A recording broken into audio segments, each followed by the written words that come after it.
have a secret. Whenever I touch someone, I can see the face of the person they love most in their heart. Ever since Peter moved next door when I was 7, his heart held only me. At 18, when he first took my hand, it was me. At 22, when he proposed, it was me. On our wedding night, when he kissed me, it was still me. On the morning of our 3rd anniversary, I was adjusting his collar. As my fingers brushed his Adam's apple, I habitually closed my eyes. I saw 2 faces. One was mine. The other belonged to a complete stranger. That night, Peter's phone screen lit up. Thanks for spending the day with me, Peter. 21 years. This was the first time my gift had ever shown me another face. For our anniversary, I had booked a table at a quiet restaurant a month in advance. I wore the red dress he had once praised, and the pearl earrings he had given me. At 6 in the evening, just as I was putting on the second earring, my phone rang. Last-minute business trip, Valerie. I won't make it back tonight. His voice was rushed, and he hung up before I could reply. It was the first time he had ever hung up on me first. I stared at my reflection. My best friend, Serena, called later, offering to keep me company. She drove over and took me to a steakhouse downtown. But as she pulled into the parking lot, my hand froze. Through the large glass window, I saw Peter. He was sitting at a table by the window. Opposite him sat a young woman with deep dimples when she laughed. Peter reached across the table,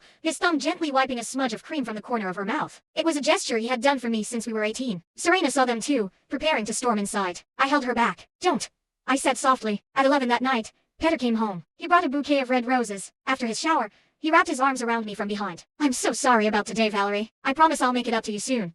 I closed my eyes. 2 faces flickered in my mind. Mine and that other woman's. Once he fell asleep, I picked up his phone. The password was still my birthday. A contact named Sienna was pinned to the top. The messages began 6 months ago, shifting from formal work updates to daily banter. The latest text was from that evening.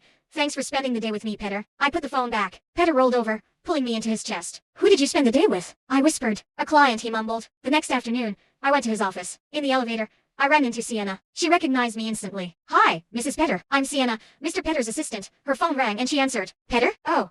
He rarely eats lunch. Just coffee, usually. It's a habit of his. In his office, Peter was buried in paperwork. I placed the thermal lunchbox on his desk. Sienna knocked and walked in. You're so thoughtful, Mrs. Peter. He mentioned wanting braised ribs last week. My hand froze as I was serving the food. Once she left, I observed. She seems to know you very well. Valerie, she's my assistant. Knowing my daily habits is her job. That night, he worked late. When I brought him milk at 10, his phone screen was glowing with a selfie Sienna had just sent. He flipped the phone face down. Just work stuff, he said. On Sunday, we arrived at the restaurant. Mr. Peter, your usual table. It was the exact spot I had seen him with Sienna. Do you bring other people here? I asked. Just clients. Why do you ask? After dinner, his phone buzzed. See you tomorrow, Peter, Sienna had written. He took my hand. Let's go home.